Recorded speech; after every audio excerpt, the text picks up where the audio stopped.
Bismillahirrahmanirrahim. Assalamualaikum warahmatullahi wabarakatuh. Innal hamdalillah nahmaduhu wa nasta'inuhu wa nastaghfiruh. Wa na'udzu billahi min shururi anfusina wa sayyiati a'malina. Man yahdihillahu fala mudilla lahu wa man yudlil fala hadiya lahu. أشهد أن لا إله إلا الله وحده لا شريك له وأشهد أن محمدا عبده ورسوله يا أيها الذين آمنوا اتقوا الله حق تقاته ولا تموتن إلا وأنتم مسلمون فإن أصدق الحديث كتاب الله وخير الحديث هدي رسول الله صلى الله عليه وسلم وشر الأمور محدثاتها فإن كل محدثة بدعة وكل بدعة ضلالة وكل ضلالة في النار. Ma'asyiral jamaah yang Allah muliakan, kita haturkan puji dan sanjungan dengan lisan dan pengakuan kalbu dan hati bahwasanya Allah telah memberikan kepada kita limpahan nikmat, telah mencurahkan kepada kita berbagai macam karunia-Nya. Dan Allah Rabbul Izzati wal Jalalah telah masih dan akan selalu memberikan nikmat tersebut kepada kita. Seorang hamba haruslah tahu bahwasanya ketika Allah berikan kepada dia nikmat, maka Allah mengatakan di dalam surah Ibrahim ayat yang ke-7, Allah mengatakan wa idz ta'azzana rabbukum la in syakartum la azidannakum wa la in kafartum inna azabi lasyadid. Dan Rabb kalian telah memaktumkan, telah memberikan keputusan bahwasanya jika kalian bersyukur, Allah akan tambahkan nikmat tersebut. Dan jika kalian kufur, maka kata Allah, azabku adalah sangat pedih. Dan di antara nikmat yang pantas untuk kita syukur jamaah adalah nikmat menuntut ilmu. Karena itu dikatakan oleh Al-Imam Ibrahim bin Adham rahimahullahu ta'ala, beliau mengatakan di antara dalam makna ucapan beliau mengatakan adalah bahwa di antara sebab terhindarnya sebuah negeri dari bala, dari musibah adalah adanya penuntut ilmu.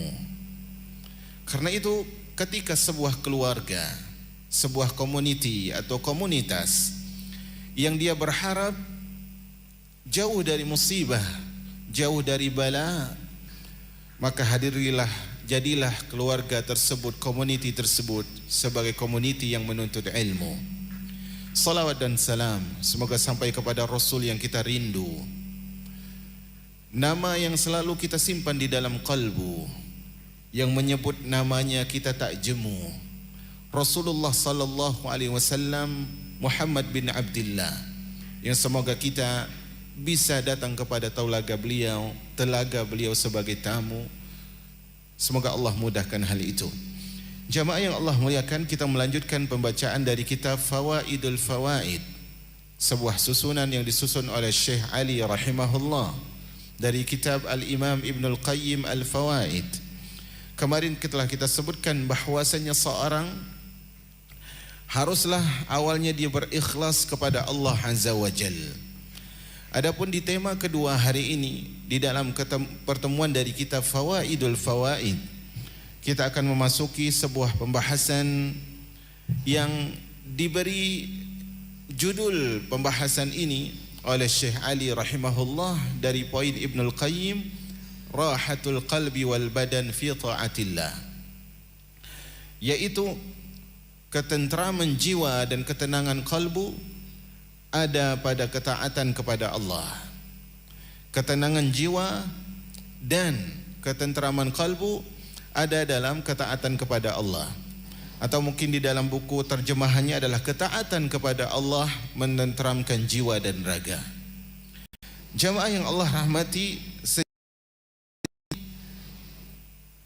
tidak ada di dalam kitab Al-Fawaid, tetapi judul ini dibuat oleh Syekh Ali bin Hasan Al-Halabi rahimahullah sebagai pemberitahu bahwasanya ini yang dimasukkan oleh Al-Imam Ibnul Qayyim. Judul ini dimuatkan oleh Syekh atau dimaktumkan oleh Syekh Ali rahimahullah agar memberikan ifadah, memberikan faedah kepada kita bahwasanya di antara maksud dari Al-Imam Ibnul Qayyim membawakan kalimat-kalimat yang akan beliau bawakan nanti adalah tujuannya adalah faedahnya adalah kalbu dan jiwa seorang hamba akan tenang ketika dia berhadapan dengan ketaatan kepada Allah Rabbul Izzati wal Jalalah. Jamaah yang Allah muliakan, ketahuilah bahwasanya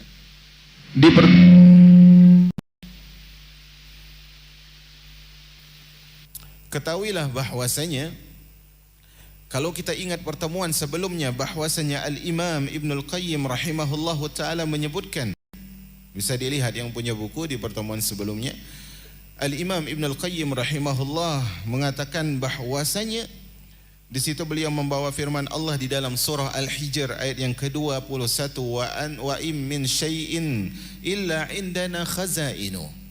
Tidaklah ada suatu perkara pun melainkan perbendaharaannya di sisi kami. Di situ kata lainnya adalah makna atau yang setara dengan ayat tersebut adalah maknanya bahwasanya asal muasal kita adalah dari Allah Rabbul Izzati wal Jalal. Coba Anda perhatikan kendaraan, motorkah itu, mobilkah itu, atau kendaraan apapun itu. Dia dibuat oleh sebuah pabrik, merek apapun itu. Maka jamaah, kalau kita ingin mobil ini sehat, mobil ini bagus fungsinya, dia harus kita lakukan, kita jalankan sesuai dengan petunjuk yang telah dibuat. Ingin AC itu berfungsi dingin, maka lakukanlah ketentuan-ketentuan yang ada. Artinya keawetan AC tersebut, fungsi dari alat pendingin tersebut akan menjadi sejati dan berfungsi dengan hakiki ketika yang telah dibuat di sebuah pabrik tersebut. Karena itu tubuh kita lebih baik daripada kendaraan tadi, jauh lebih perfect daripada air conditioner ataupun AC tadi, karena Allah mengatakan laqad khalaqnal insana fi ahsani taqwim. Kami telah ciptakan manusia dalam porsi bentuk yang sangat sempurna. Nah, tetapi tubuh kita ini jamaah yang dirahmati oleh Allah, kita harus tahu bahwa tubuh ini diciptakan oleh zat yang satu, yaitu Allah Rabbul Izzati wal Jalalah, yang mana tubuh ini telah difungsikan oleh Allah Rabbul Alamin, diciptakan oleh Allah Rabbul Izzati wal Jalalah dengan fungsinya masing-masing. Karena itu jamaah yang dirahmati oleh Allah, tidak mungkin tubuh tersebut merasa tenang, tidak mungkin kalbu tersebut merasa tentram ketika dia berada di luar jalur penciptanya. Maka coba Anda lihat orang ateis misalnya, orang yang mengatakan tidak mempercayai adanya Tuhan. Artinya apa? Ketika mereka mengakui atau berkeyakinan tidak adanya Tuhan, di situ di sisi lain kita akan melihat bahwasanya mereka ternyata takut dengan yang disebut namanya hantu. Mereka katakan ini rumah angker, ini bis angker, ini tempat angker dan sebagainya. Padahal ketika mereka sudah meyakini bahwasanya tidak ada Tuhan, harusnya mereka tidak takut kepada selain Tuhan. Tetapi itulah fungsinya jiwa, fungsinya kalbu, itu ada ruang kosong yang kalau tidak diisi untuk beribadah kepada Allah Rabbul Izzati wal Jalalah, maka dia akan hampa. Karena itu di sini jamaah beliau sebutkan adalah bahwasanya di poin yang kedua ini kata beliau, wa tahta hadha sirrun azimun min asrarit tauhid. Kata beliau, dalam hal ini hikmah tauhid tersirat pada pembahasan sebelumnya, pembahasan tentang ikhlas. Ikhlas yang kita bahas 2 ayat. Ayat pertama mengatakan kita segala apapun itu bermula dari Allah. Artinya Allah yang menciptakan, Allah yang memberikan semuanya. Kemudian wa anna ila rabbikal muntaha, dan semuanya akan berujung, berending, stop kepada Allah Azza wa Jalla. Nah, di situ kata beliau ada hikmah yang tersirat dalam pembahasan tersebut, yaitu hikmah tentang tauhid. Apa hikmahnya? Annal qalba la yastaqirru wa la yatma'innu wa yaskunu illa bil wusuli ilaihi, yaitu bahwasanya hati seorang hamba tidak akan tenang, tidak akan damai kecuali tersambung kepada Allah. Dari Allah kita diciptakan, Allah menciptakan kita. Kita bermula dari setelah diciptakan oleh Allah. Maka sesuatu yang mulai dari Allah ini jamaah, maka dia tidak akan bisa tenang, tidak akan bisa tentram, dan tidak akan bisa tersambung kecuali melalui Allah Azza wa Jalla. Karena itu Allah Rabbul Alamin mengatakan umat al-Islam di dalam firman-Nya. Allah Subhanahu wa taala mengatakan di dalam surah Ar-Ra'd, surah Ar-Ra'd ayat 28. Allah mengatakan, alladzina amanu wa tatma'innu qulubuhum bi dzikrillah, ala bi dzikrillah tatma'innul qulub. Allah mengatakan alladzina amanu, dan orang-orang yang beriman, wa tatma'innu qulubuhum bi dzikrillah, dan hati mereka itu tentram, tenang, damai ketika mereka mengingat Allah Rabbul Izzati wal Jalalah. Ala bi dzikrillahi tatmainnul qulub, dan ketahuilah hanya dengan mengingat Allah hati akan menjadi tenteram. Dan hal itu terbukti jamaah yang dirahmati oleh Allah Rabbul Izzati wal Jalalah. Coba bandingkan keadaan kita sebelum kita mengenal dakwah al-haq, dakwah kepada Al-Quran, dakwah kepada As-Sunnah, dakwah kepada manhaj nabawiyah salaful ummah. Sebelum kita lebih dekat kepada Allah, sebelum kita lebih dekat kepada Islam, sebelum kita lebih dekat kepada ilmu, bandingkan kondisi sebelum dan sesudah. Bandingkan posisi sebelum dan sesudah. Manakah yang lebih mendatangkan ketenangan? Manakah yang lebih mendatangkan sesuatu yang menyejukkan kalbu? Karena itu jamaah yang dirahmati oleh Allah Tabaraka wa Ta'ala, coba kita lihat Nabi sallallahu alaihi wasallam. Nabi sallallahu alaihi wasallam sebelum beliau diangkat menjadi nabi dan rasul, dikenal dengan kejujuran, dikenal dengan keamanahan, dikenal dengan sifat-sifat yang mulia.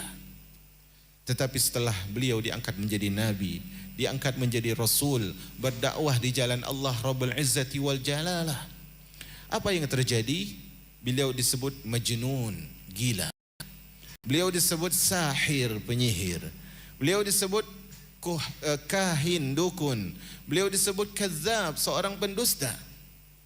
Tetapi apakah Nabi SAW merasa galau dengan ucapan tersebut?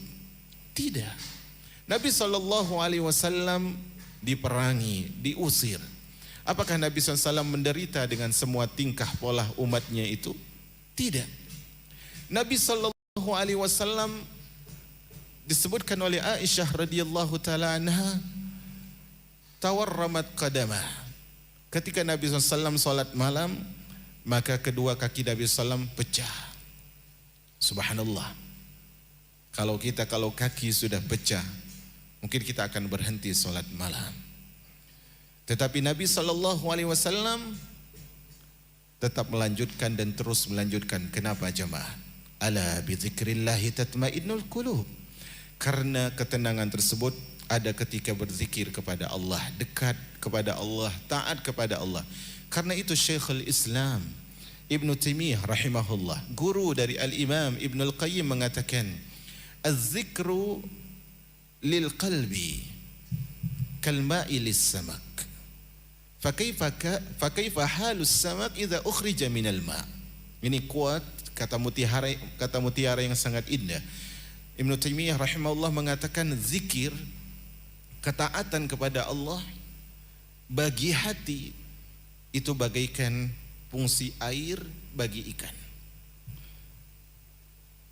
Ana ulangi. Fungsi zikir, fungsi ketaatan bagi hati itu bagaikan fungsi air bagi ikan. Kata beliau, coba Anda bayangkan bagaimanakah keadaan ikan ketika dikeluarkan dari air. Ikan akan terkapar, akan sesak napasnya, akan susah kehidupannya, sehingga akhirnya dia mati ataupun sudah tidak berfungsi lagi pernapasannya. Karena itu jemaah, ketika kalbu dan juga jasad seorang hamba dipalingkan dari ibadah kepada Allah Rabbul Izzati wal Jalalah, maka hati tersebut akan menjadi hati yang hampa, yang kemudian akan menjadi tersiksa, sakit, kemudian akhirnya mati. Karena itu Allah Subhanahu wa taala berfirman di dalam surah, ingat saya surat Taha, saya cari ayatnya.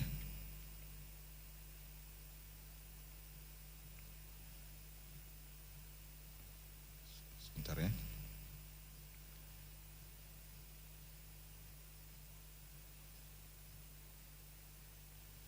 Allah Subhanahu wa taala berfirman, وَمَنْ أَعْرَضَ عَنْ ذِكْرِي فَإِنَّ لَهُ مَعِيشَةً ضَنْكًا وَنَحْشُرُهُ يَوْمَ الْقِيَامَةِ أَعْمَى قَالَ رَبِّ لِمَ حَشَرْتَنِي أَعْمَى وَقَدْ كُنْتُ بَصِيرًا. Surah Taha ayat 124. Surah Taha 124. Allah mengatakan, وَمَنْ أَعْرَضَ عَنْ ذِكْرِي فَإِنَّ لَهُ مَعِيشَةً ضَنْكًا وَنَحْشُرُهُ يَوْمَ الْقِيَامَةِ أَعْمَى.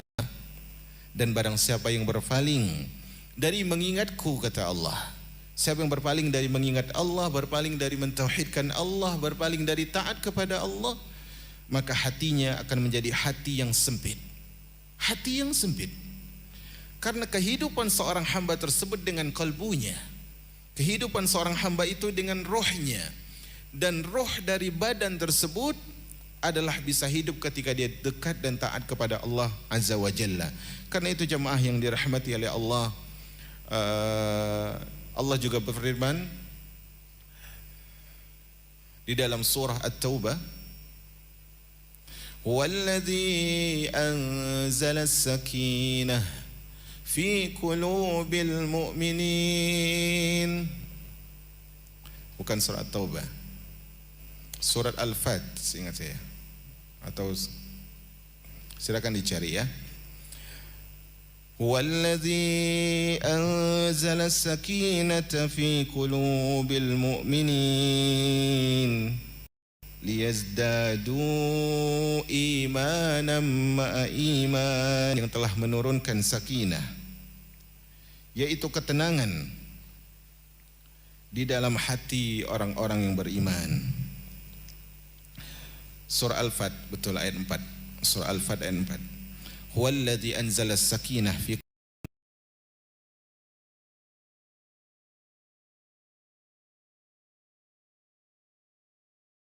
mereka tersebut bertambah. Karena itu jemaah yang dirahmati oleh Allah Rabbul Izzati wal Jalalah, kepada Allah di hidupnya. Kalau Imam Ibnu katakan tadi,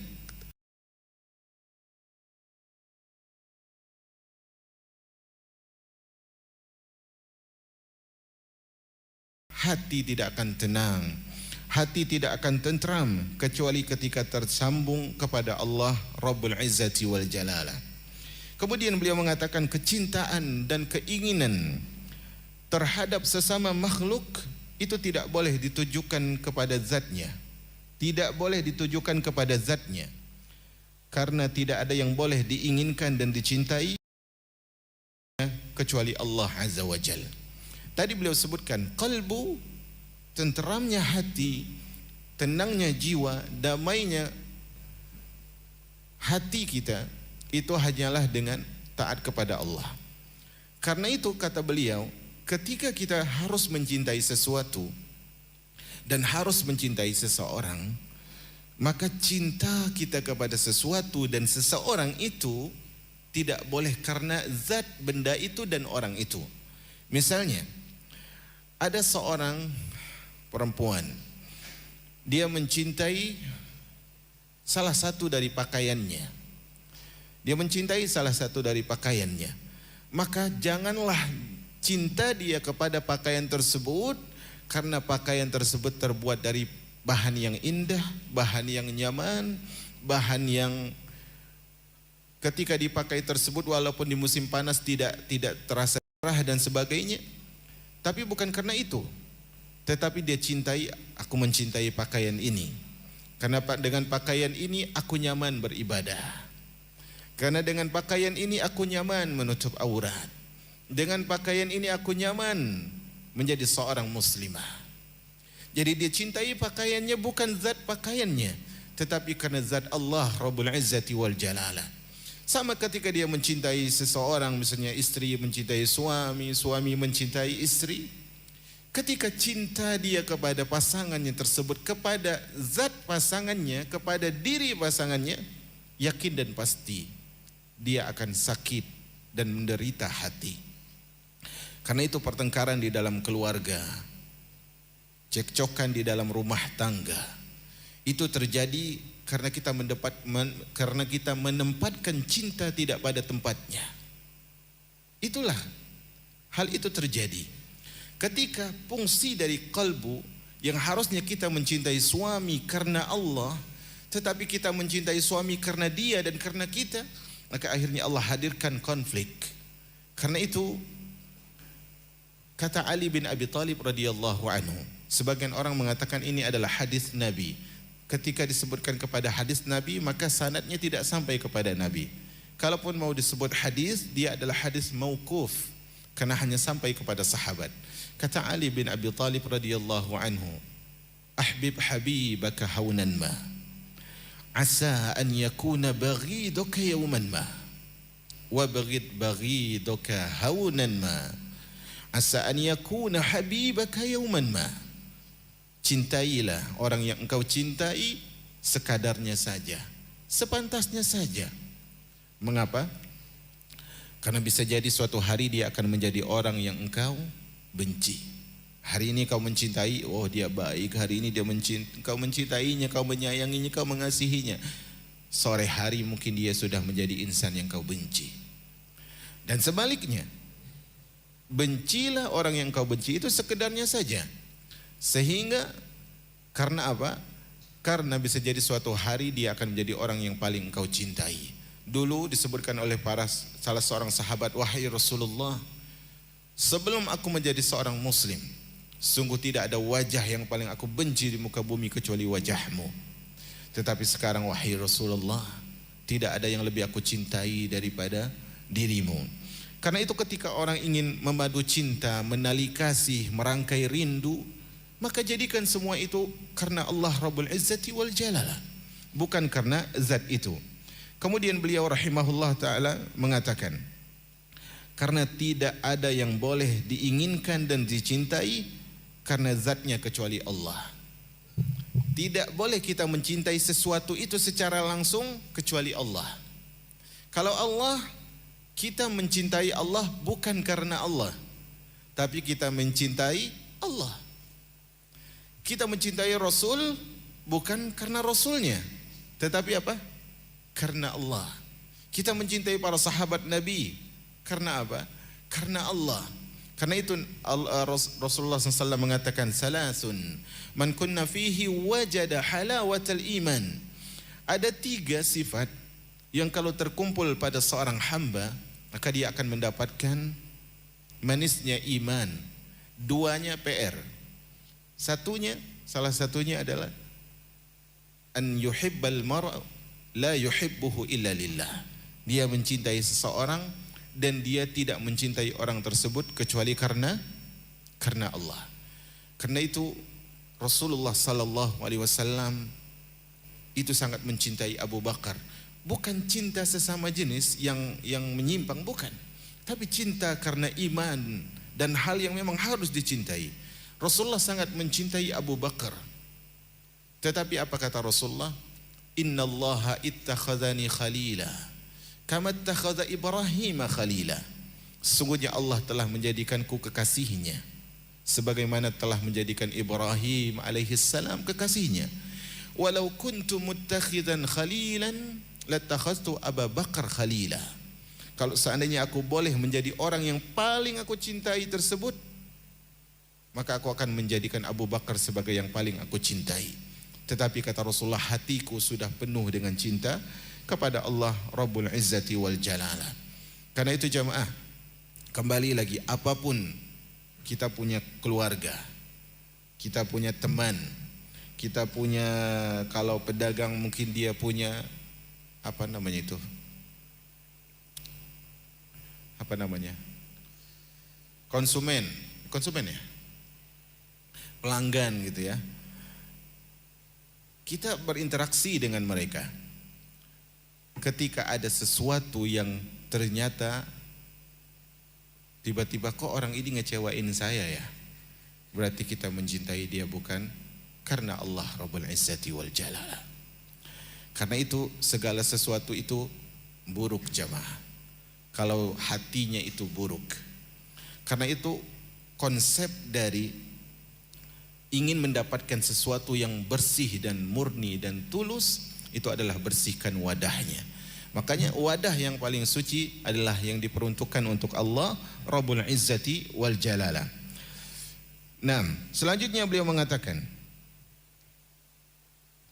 dan segala sesuatu pasti akan berpulang kepada Allah. Karena itu Rasulullah suatu hari turun Jibril kepada Rasulullah SAW. Di antara yang dikatakan oleh Jibril kepada Nabi sallallahu alaihi wasallam, ya Muhammad, ahbib man syi'ta fa innaka mufariqu. Wahai Muhammad, cintai siapa yang kau cintai, tapi ingat, engkau akan meninggalkannya. Setiap orang yang kau cintai akan kau tinggalkan. Karena itu jamaah, agar sesuatu yang kita tinggalkan tersebut bisa berbuah pahala, maka cintailah karena Allah Azza wa Jal. Maka suatu hari datang seorang kepada Nabi sallallahu alaihi wasallam. Dia mengatakan, ya Rasulullah, mata sa'ah? Wahai Rasul, kapan hari kiamat? Allahu Akbar. Dia bertanya tentang hari kiamat bukan untuk main-main. Dia bertanya tentang hari kiamat bukan untuk menjadi ustadz akhir zaman. Dia bertanya tentang hari kiamat bukan untuk membuat heboh dan viral begitu saja, bukan. Tapi dia bertanya tentang hari kiamat dengan sebuah landasan iman, sehingga dia bisa bertemu dengan Allah dalam keadaan beriman. Dia mengatakan, ya Rasulullah, mata sa'ah? Kapan hari kiamat? Di dalam surah Al-Ahzab Allah mengatakan, yas'alukan nasu 'anis sa'ah. Manusia bertanya kepadamu wahai Rasulullah tentang hari kiamat. Qul innama ilmuha indallah. Katakanlah, sesungguhnya ilmu tentang hari kiamat tersebut di sisi Allah. Maka ketika orang ini bertanya tentang hari kiamat, ini seorang sahabat dari Arab Badui, karena para sahabat tersebut kalau ada orang Badui datang kepada Nabi itu mereka senang. Karena orang Arab Badui ini kalau nanya enggak sungkan-sungkan. Nah, para sahabat kadang dia nanya takut melelahkan Rasulullah, takut menyinggung Rasulullah, takut tiba-tiba pertanyaannya enggak pantas. Tapi orang Badui dia bertanya apa aja. Maka kata Rasulullah, wa ma'adatta laha. Kau bertanya tentang hari kiamat, apa yang kau persiapkan untuk menghadapi hari kiamat tersebut? Rasulullah enggak jawab. Karena Rasulullah memang enggak tahu kapan hari kiamat. Dan apa fungsinya kita tahu tentang hari kiamat, sehingga ceramah ke sana kemari tentang hari kiamat? Ada hal yang lebih penting di balik itu sebenarnya, yang harus lebih diutamakan. Kata Rasulullah, wa ma a'adatta laha. Kau bertanya tentang hari kiamat, apa yang telah kau persiapkan menghadapi hari kiamat? Kata dia, wahai Rasulullah, ku tidak persiapkan dengan banyak puasa, dengan banyak sholat. Enggak. Dalam artian sholatku enggak seperti Abu Bakar, salatku tidak seperti Umar, tak seperti Utsman, ketaatanku tidak seperti Ali. Ghairu anni uhibbullah wa rasulah, melainkan aku mencintai Allah dan aku mencintai Rasulullah sebagaimana setelah aku mencintai Allah. Maka kata Rasulullah, anta ma'aman ahbabta. engkau bersama orang yang engkau cintai. Artinya apa jemaah?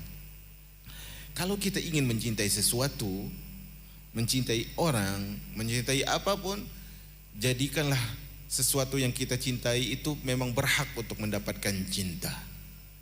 Bagaimana ukuran dia itu berhak mendapatkan cinta kita? Ketika dia itu bermanfaat untuk akhirat kita. Engkau bicara tentang cinta. Sebenarnya cinta tersebut tidak butuh kepada kata-kata. Cinta tersebut tidak ada warnanya. Cinta tersebut entah bagaimana rupanya. Tetapi cinta tersebut yang paling penting adalah pembuktiannya. Dan cinta yang paling baik adalah berbuah pertemuan dengan Allah di surga. Maka cintailah sesuatu dan cintailah seseorang ketika memang dia berhak mendapatkan cinta tersebut, yang dengan mencintainya kita mendapatkan kebaikan. Dia berdoa untuk kita, dia beristighfar untuk kita.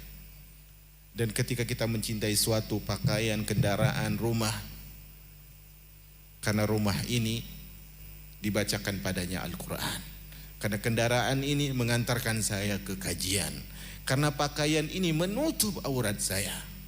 Karena cinta bukan sembarang cinta. Cinta tersebut janganlah jadi petaka, tetapi jadilah cinta tersebut menjadikan engkau lebih indah dari bidadari surga. Karena itu jamaah, beliau katakan, sebagaimana mustahil jika sesuatu berakhir kepada satu zat yang berbeda, mustahil jika segala sesuatu berakhir kepada dua zat berbeda, sebagaimana mustahilnya pencipta makhluk oleh dua zat yang berbeda. Kata beliau, kemarin disebutkan kita itu mulainya dari satu zat, yaitu dari Allah. Dan kita akan kembali kepada Allah. Nah, tidak mungkin kita ini diciptakan oleh dua Tuhan. Itu rahasia tauhidnya. Tidak mungkin kita ini diciptakan oleh dua Tuhan. Sebagaimana tidak mungkin seorang anak dilahirkan oleh dua ibu. Nah, ketika dia diciptakan oleh satu Tuhan, maka dia akan kembali kepada satu Tuhan. Maka ketika kita akan kembali kepada satu Tuhan, maka jadikan segala sesuatu tersebut kita cintai dan kita benci karena Tuhan tersebut, yaitu Allah Rabbul Izzati wal Jalala. Rasulullah mengatakan awthaku ural iman. Ikatan iman, simpulan iman yang paling kuat adalah al-hubbu fillah wal bughdu fillah. Jamaah yang dirahmati oleh Allah tabaraka wa taala. Kemudian beliau mengatakan, maka itu siapa yang mencintai, Anda langsung ke Indonesia karena ternyata waktu sudah jam segini. Maka itu, semoga terjemahannya benar ya. Maka itu, siapa yang kecintaannya dan rasa maunya, keinginannya dan kehendaknya dan ketaatannya ditujukan kepada selain Allah, niscaya semua itu akan sia-sia dan lenyap begitu saja. Dulu Anda pernah katakan, mungkin kau memiliki 1 miliar. Kau katakan 1 miliar itu hartamu. Padahal yang kau infakkan cuma 100.000. Maka hartamu sebenarnya adalah 100.000 itu. Karena hakikat dari harta adalah harta yang mampu kita jadikan jalan ibadah. Itu hakikat dari harta. Maka kecintaan kita, keinginan kita, apapun iradah, kehendak kita, ketika ditujukan kepada selain Allah akan sia-sia. Kemarin kita sebutkan apa? Kita sebutkan wa qadimna ila ma amilu min amalin faja'alnahu haba'an mansura. Surah Al-Furqan. Kami datangkan semua amalan mereka, kemudian apa? Seperti debu yang berhamburan. Maka jamaah, keinginan kita, harapan kita, cinta kita, kalau bukan karena Allah, itu seperti mengisi ember yang kosong, ember yang bolong, ember yang bocor. Beliau katakan selanjutnya akan lenyap begitu saja. Jadi lenyapnya sesuatu tersebut berbeda dengan lenyapnya kita jamaah. Pakaian kita akan lenyap, mobil kita akan lenyap, rumah kita akan lenyap. Tetapi kita sebagai pemilik itu tidak lenyap. Lau anna idza mitna turikna lakana al-hayatu lakanal hayatu rahadat, lakanal mautu rahatan likulli hayyin. Kalau seandainya kita itu setelah mati, setelah tiada, kita ditinggalkan oleh Allah, enggak ditanya, enggak dibangkit, maka kehidupan, maka kematian tersebut adalah istirahat yang sangat sejati bagi setiap orang yang pernah hidup. Kalau ternyata kematian tersebut ending segalanya, maka itu adalah ending yang paling indah. Tetapi apa? Walakinna idza mitna turikna wa nus'alu an kulli syai'in. Tetapi sayangnya setelah kita mati, kita dibangkitkan dan kita akan ditanya oleh Allah tentang segala sesuatu. Jamaah yang dirahmati oleh Allah tabaraka wa taala, bahkan orang tersebut akan ditinggalkan oleh sesuatu yang paling dibutuhkannya. Kita ini, kata Nabi sallallahu alaihi wasallam, yatba'ul mayyit salas, yang akan mengantarkan mayat ke kuburan tersebut 3, yaitu ahluhu wa maluhu wa amaluhu, keluarganya, hartanya dan amalnya. Yarji usnain wa yabqa wahid, 2-nya pulang, keluarga dan harta itu pulang, tapi yang tinggal hanya 1, yaitu apa? Amalan kita. Maka kalau kita menginginkan sesuatu tadi, kata beliau, mencintai sesuatu tadi, itu bukan karena Allah, maka saat kita membutuhkannya, kita tidak akan mendapatkannya. Karena itu Nabi SAW suatu hari pernah bawa daging kambing pulang ke rumah Aisyah. Kemudian kata Rasulullah SAW, sedekahkan wahai Aisyah. Kemudian Rasulullah menunaikan hajat beliau, beliau ada aktivitas, kemudian beliau pulang lagi. Wahai Aisyah, apa yang tersisa? Kata Aisyah, wahai Rasulullah, tidak tersisa kecuali hanya bagian sedikit dari dagingnya ini. Kata Rasulullah, justru yang tersisa adalah justru yang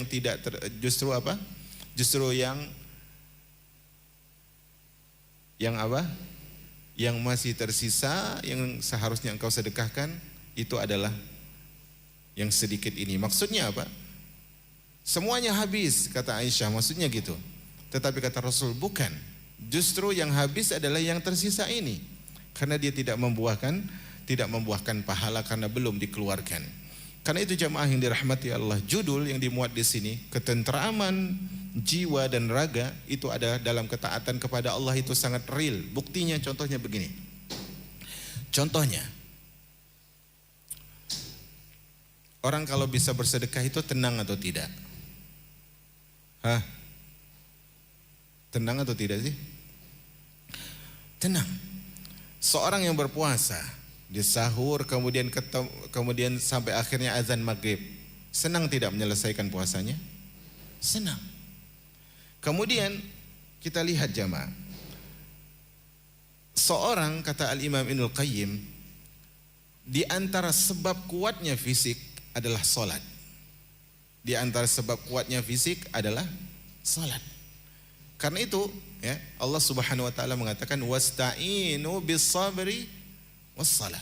Mohonlah pertolongan kepada Allah dengan sabar dan salat. Bukan hanya pertolongan masalah yang abstrak, tapi ketika tubuh kita sakit, salatlah. Ketika karena itu bisa jadi ini jamaah, bisa jadi ya, kita sakit kepala itu karena kita sering mikirin orang. Fulan. Kita sakit gigi itu karena sering ngomongin orang. Mata bengkak itu karena lihat aib orang. Karena apa? Karena fisik kita ketika digunakan bukan pada fungsinya, maka dia akan sakit. Sebagaimana tadi isyarat yang dimuat oleh Al-Imam Ibnu Taimiyah rahimahullahu ta'ala. Jamaah yang dirahmati oleh Allah Rabbul Izzati wal Jalalah, beliau mengatakan sebaliknya, siapa saja yang cinta, harapan dan kecemasannya hanya ditujukan kepada Allah, niscaya dia akan mendapatkan keuntungan abadi berupa nikmat, kelezatan, kebahagiaan dan keberkahannya. Benar. Karena itu sebagian para salaf itu, mereka itu berharap tidak ada siang. Mereka itu berharap semua hari itu malam. Kenapa? Karena malam tersebut adalah waktu mereka sangat dekat kepada Allah Azza wa Jalla. Bukankah Allah memuji sebaik-baik istighfar tentang sifat orang bertakwa, kata Rasulullah, wal mustaghfirina bil ashar, yang beristighfar kepada Allah ketika waktu sahur, ketika manusia masih nyenyaknya tidur, di situ dia beristighfar. Karena memang segala ketenangan, cinta kasih kita ketika bermula dan berakhir karena Allah, maka itu akan menjadi sebuah ketenangan. Selanjutnya kata beliau, aturan di balik perintah dan musibah. Aturan di balik perintah dan musibah. Seorang hamba tidak akan terlepas dari perintah dan musibah darinya. Ini perhatikan jamaah. Kita ini hidup pasti ada musibah. Kata Allah Subhanahu wa taala, ahasiban nas an yutraku an yaqulu amanna wa hum la yuftanun. Apakah manusia mengira, mengklaim mereka bebas mengatakan kami beriman tapi tidak diuji? Allah mengatakan wa nabluukum bisyarri wal khairi fitnah. Kami uji kalian dengan keburukan dan kebaikan sebagai bentuk ujian dan fitnah kepada kalian. Maka beliau katakan seorang hamba tidak akan terlepas dari perintah dan juga musibah. Ingat, ini poinnya di sini nih, perhatikan. Poinnya di sini. Judul besar kita apa? Ketaatan kepada Allah menenteramkan jiwa dan raga. Itu judul kita ya. Nah, poinnya udah mulai masuk. Kata beliau, kita itu hidup tidak terlepas dari perintah Allah dan musibah. Ingat ya, dua hal ini itu berkaitan berat. Pertama, kita tersebut tidak terlepas dari perintah. Kita diperintahkan untuk mengerjakan ini, diperintahkan untuk menjauhi ini, diperintahkan untuk menunaikan ini, diperintahkan untuk meninggalkan ini. Itu perintah. Perintah berupa suruhan dan perintah berupa larangan. Tetapi sisi lain, semakin kita beriman, semakin jauh dari musibah, benar? Salah. Semakin kita beriman, semakin besar musibah. Semakin besar musibah. Karena Nabi SAW mengatakan apa? Asyaddun nasi bala'an al-anbiya. Yang paling besar musibahnya adalah para nabi, yang paling kuat imannya. Tetapi kata beliau, ia membutuhkan, bahkan sangat membutuhkan pertolongan Allah ketika menerima perintah, sedangkan ketika mendapatkan musibah dia membutuhkan uluran kasih sayang Allah. Baik, kita diciptakan dengan perintah. Untuk menunaikan perintah ini kita butuh pertolongan Allah. Karena itu Rasulullah selalu berkata, Allahumma rahmataka arju, fala takilni ila nafsi tarfata ain. Ya Allah, rahmatmu ku harapkan, pertolonganmu ku harapkan, dan jangan kau serahkan diriku bersandar padaku diri sendiri walau sekedip mata. Itu selalu kita diperintahkan untuk menunaikan perintah ini apa? Kita butuh kepada pertolongan Allah. Karena itu kata Nabi sallam, lan yadkhulanna ahadukumul jannah bi'amali. Seorang di antara kalian tidak mungkin masuk surga dengan amal, tetapi masuk surga dengan apa? Rahmat dan pertolongan dari Allah. Jadi untuk menunaikan perintah, menjauhi larangan kita butuh pertolongan Allah. Tetapi untuk menghadapi musibah yang Allah berikan kepada kita, kita butuh apa? Kasih sayang Allah. Ingat ya, ada musibah itu kita butuh kepada kasih sayang. Ada perintah dan larangan kita butuh kepada pertolongan. Ini bisa dibuat tabelnya. Kasih sayang yang dia dapatkan ketika ditimpa musibah sebanding dengan kadar perintah perintah Allah yang dia kerjakan. Jika dia melaksanakan perintah itu secara sempurna, lahir dan batin, niscaya dia akan mendapatkan kasih sayang Allah secara lahir dan batin. Pegang konsep al-jaza min jinsil amal. Balasan sesuai dengan amal. Tadi ada perintah, ada musibah. Untuk menjalankan perintah butuh pertolongan. Untuk menghadapi musibah butuh kasih sayang. Nah,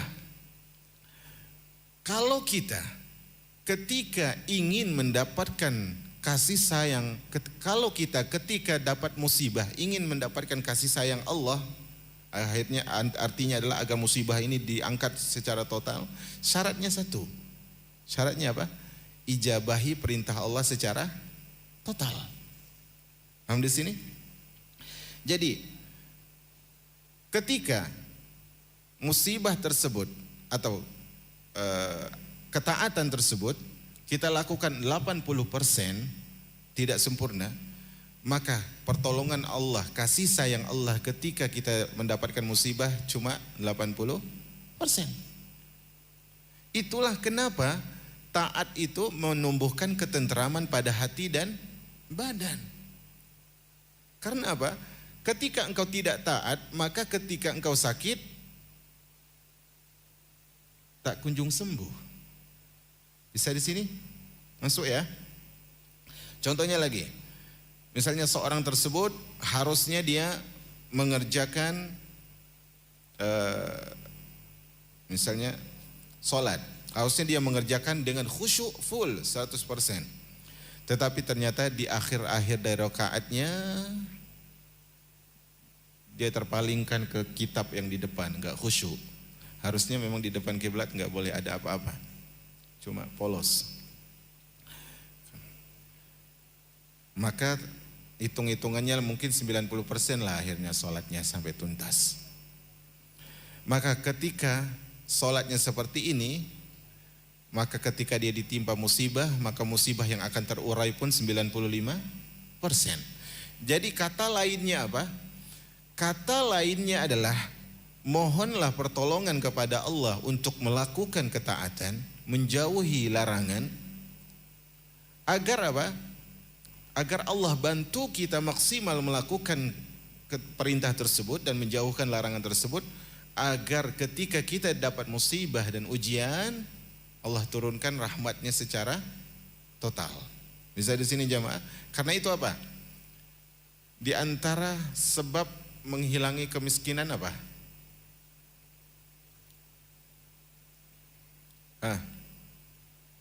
Di antara sebab menghilangkan kemiskinan apa? Sedekah. Di antara sebab menghilangkan kemiskinan apa? Sedekah. Kata Nabi SAW, ma naqasat sadaqatun min mal. Sedekah tidak akan mengurangi harta, enggak buat miskin. Maksudnya apa? Maksudnya sebenarnya Allah tersebut sudah takdirkan untuk dirimu itu musibah.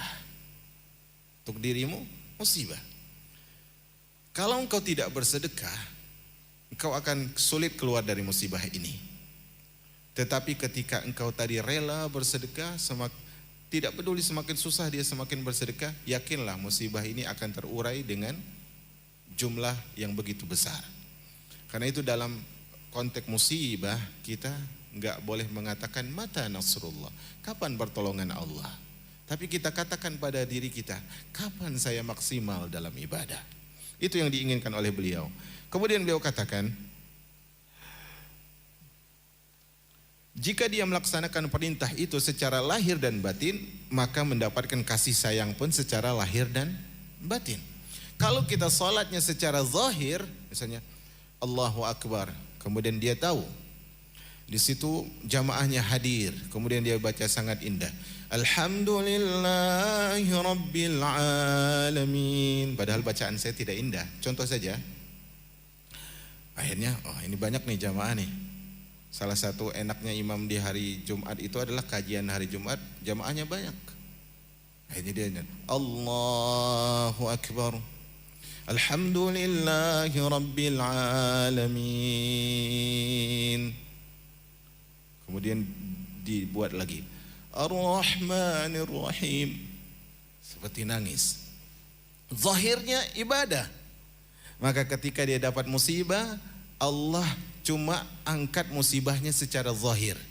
Gimana cara makna mengangkat musibah secara zahir? Maknanya adalah dia seperti tidak ada musibah di pandangan manusia, padahal kalbunya menderita, hatinya menjerit. Karena apa? Karena dia beribadah cuma zahir, pertolongan Allah pun cuma zahir. Ketika dia beribadah dengan zahir dan batin, maka kasih sayang Allah ketika dia menghadapi musibah secara zahir dan batin. Tetapi Jika perintah itu dilaksanakan dalam bentuk lahirnya saja tanpa mencakup hakikatnya, niscaya dia akan memperoleh kasih sayang secara lahiriah, namun sedikit sekali kasih sayang secara batin yang diraih. Padahal yang kita perlukan adalah ketenangan batin. Karena itulah hakikat dari ketenangan. Kemudian poin terakhir dari judul yang kedua adalah kasih sayang Allah secara batin. Beliau sebutkan, apabila Anda bertanya, seperti apakah kasih sayang secara batin yang diperoleh oleh seorang hamba ketika ditimpa musibah? Maka kami jelaskan, kata Al-Imam Ibnul Qayyim, kasih sayang secara batin adalah sesuatu yang akan menciptakan ketenangan dan kedamaian, serta menghilangkan keresahan dan kegundahan dan keluh kesah dari hati hamba ketika tertimpa musibah. Itu, perhatikan. Kasih sayang Allah secara batin itu adalah bukan sekedar senyum. Apa kabar? Alhamdulillah baik. Tapi hatinya, ya Allah, kapan ini diangkat? Tapi kasih sayang secara batin tersebut ketika dia ditimpa musibah, maka dia tetap mengatakan alhamdulillah ala kulli hal. Ketika dia diberi musibah, ya Allah, seingat hamba ya Allah. Dia ngomong nih sama dirinya sendiri dan sama Allah. Doa ini sudah hamba panjatkan 15 tahun. Tetapi hamba belum dapatkan doa ini terkabulkan. Tapi ya Allah, hamba ucapkan ini itu bukan karena hamba tidak senang engkau tidak mengabulkan. Justru engkau tidak mengabulkan tersebut, hamba lebih tenang. Kenapa jamaah? Dulu anda pernah sebutkan di majelis kajian Kamis, pertemuan kedua, anda sebutkan adalah salah seorang dari salaf. Dia itu ketika dia berdoa, kemudian Allah kabulkan doanya, dia senang. Tetapi ketika dia berdoa Allah enggak kabulkan, dia jauh lebih senang. Kenapa demikian? Karena ketika dia berdoa Allah kabulkan, berarti di sini Allah memberikan apapun yang hamba ini inginkan. Tapi ketika dia berdoa Allah enggak kabulkan, dia tahu pilihan Allah jauh lebih baik daripada pilihan saya. Karena itu, ketenangan batin itu adalah tidak bergumamnya kita dalam artian, kok saya yang dikenakan musibah ya? Kenapa bukan dia? Subhanallah jamaah. Kalau ternyata kita dinampakkan oleh Allah wujud amalan kita, mungkin kita akan lebih suka dapat musibah. Kenapa? Kenapa? Kemungkinan kita dapat pahala melalui sebab musibah jauh lebih mungkin daripada kita dapat pahala karena ketaatan kita. Selanjutnya kata beliau, pada kondisi demikian seorang hamba akan merendahkan diri di hadapan Rabb-nya dengan penuh rasa hina, memandangnya dengan hatinya, bersimpuh kepadanya dengan segenap jiwanya. Pengakuannya terhadap kasih sayang Allah telah menyibukkan dirinya dari kepedihan derita. Ini namanya kasih sayang apa? Batin. Kasih sayang batin tersebut bukan berarti orang yang kena musibah itu enggak sedih, bukan.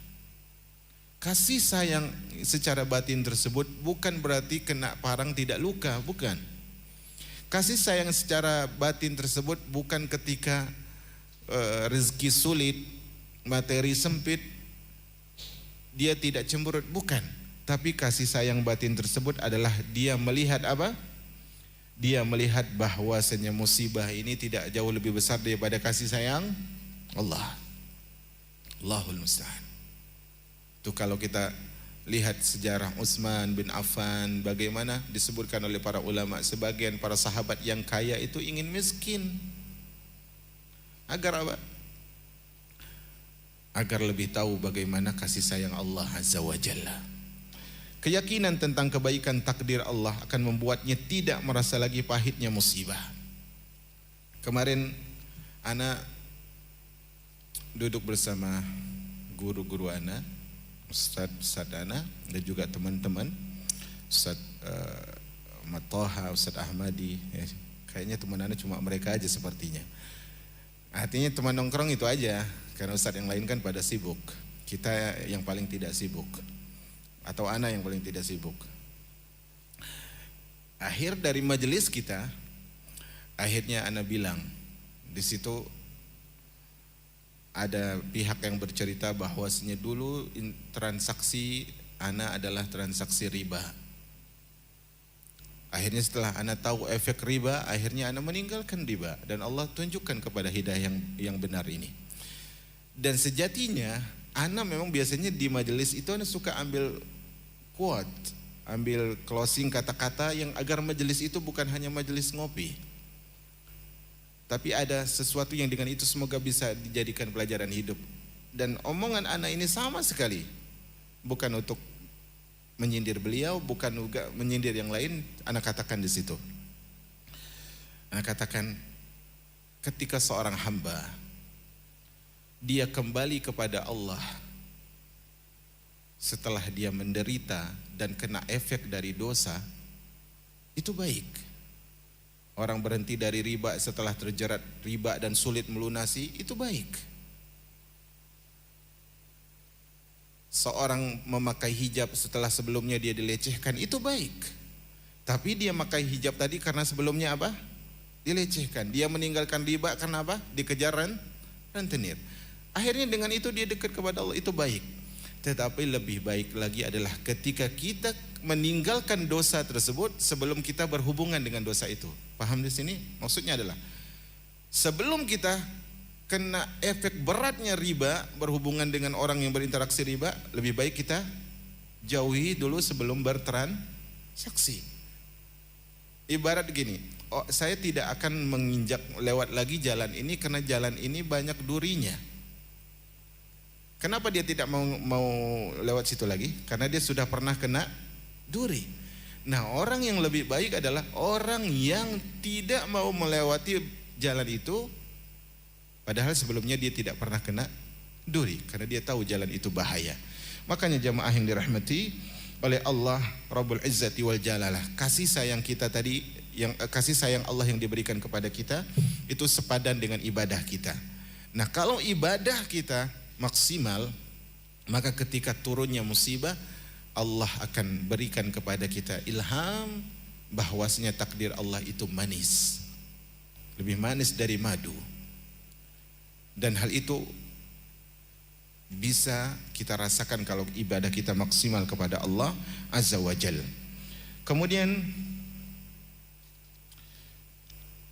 ia pun menyadari kalau dirinya semata-mata seorang hamba yang suka atau tidak suka mesti menjalankan takdirnya. Nah, makanya kemarin juga sebelum statement tadi itu ana sebutkan di majelis itu, hidup kita ini bagaikan karet, ya benar. Karet, maksud ana karet itu, karet untuk bungkus makanan itu ya, yang warna merah atau warna apalah gitu. Maksudnya apa sebagai karet? Kadang teman-teman tuh kalau ana ngomong nggak paham, ngomongnya kata-katanya gimana gitu. Ya mungkin ibu-ibu juga gitu sebenarnya ya. Cuma karena ana tidak suka ngomong dengan bahasa yang secara langsung. Kadang ana harus dengan bahasa yang ya ana agak gak enak biasanya. Ana bilang hidup kita ini seperti karet. Karet itu ditarik. Kalau ditarik dilepas gimana? Dia akan kembali. Itu faedah pertamanya apa? Faedah pertama, gimana pun kita mendekor kehidupan kita, maka dia akan kembali seperti yang diinginkan oleh Allah. Itu satu.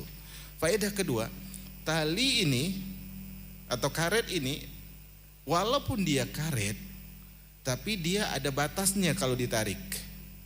Kalau melebihi batas dia akan apa? Pertama dia putus. Kalau dia putus, itu efeknya bisa bahaya. Apa bahayanya? Seorang hamba kalau dia sudah putus asa, maka dia akan lebih jauh dari Allah. Kemungkinan ketiga, karetnya ditarik tapi enggak putus, kemudian terlepas dari tangan kita. Efeknya apa?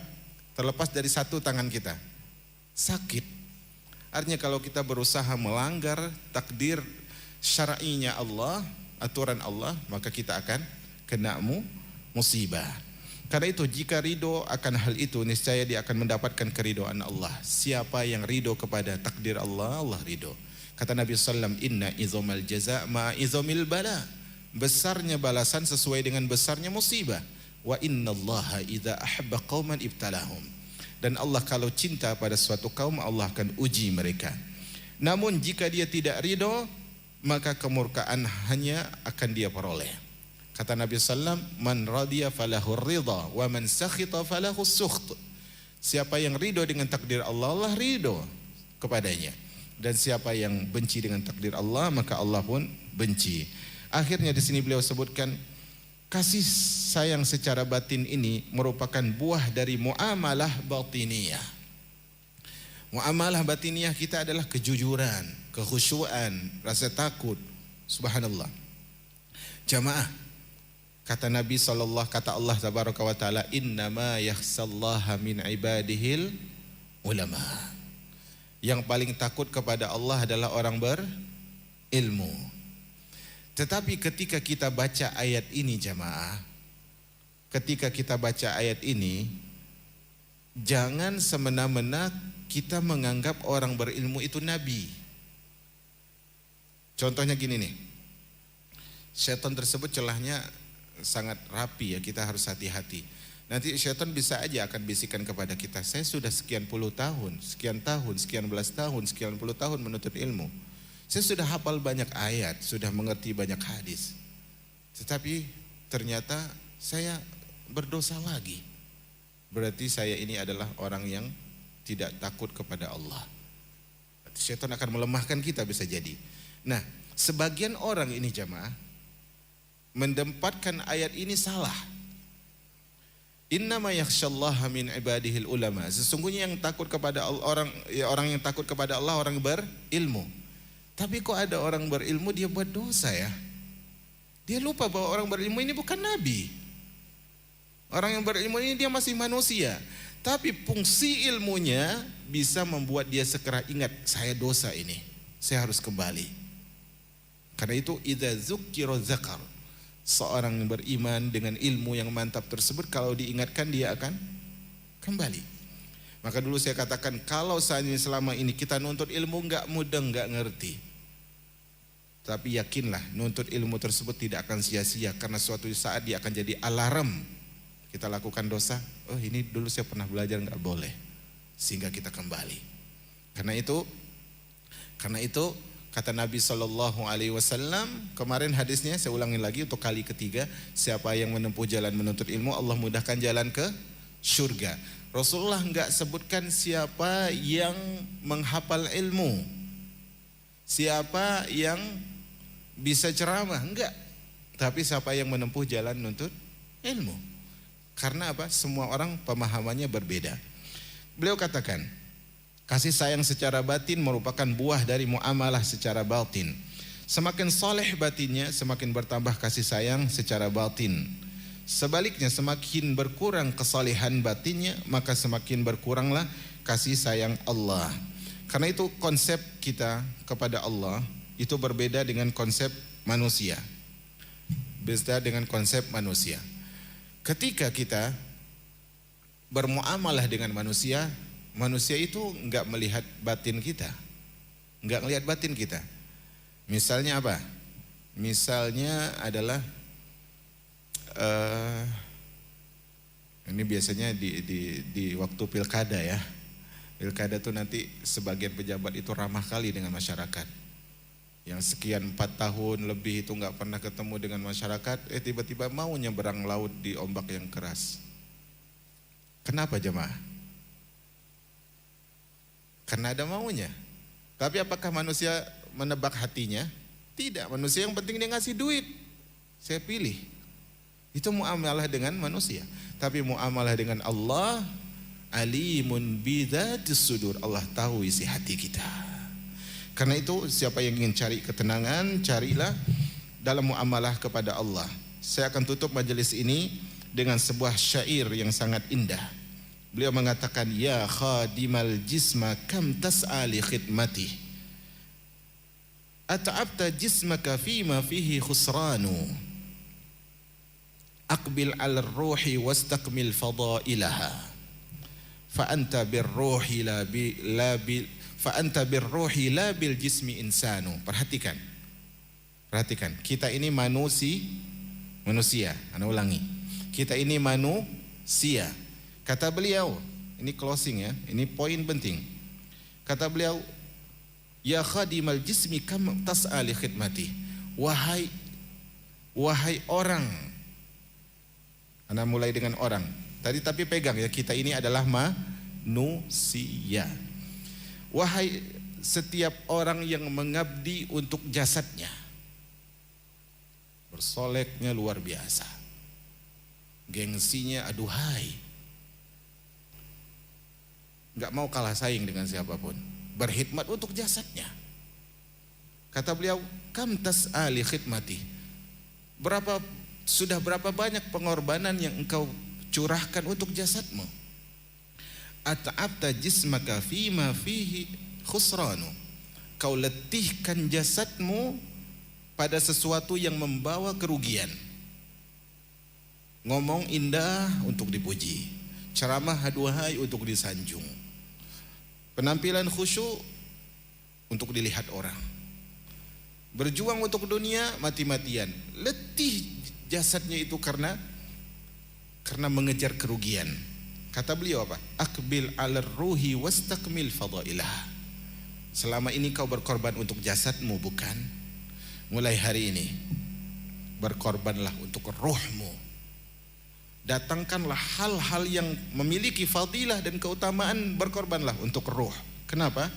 Kata beliau, fa anta birruhi la bil jismi insanu. Karena engkau itu dikatakan manusia itu karena ruhmu, bukan karena jasadmu. Kalau sudah tidak ada ruh, orang akan bilang ini apa? Mayat. Maka pengorbanan kita untuk ruh itu jauhlah harusnya lebih besar dari pengorbanan kita untuk jasad. Allahul musta'an wa alaihi tuklan. Wa sallallahu ala nabiyyina Muhammad. Alhamdulillahi rabbil alamin. Subhanakallahumma wa bihamdika asyhadu an la ilaha illa anta astaghfiruka wa atubu ilaik. Wassalamualaikum warahmatullahi wabarakatuh.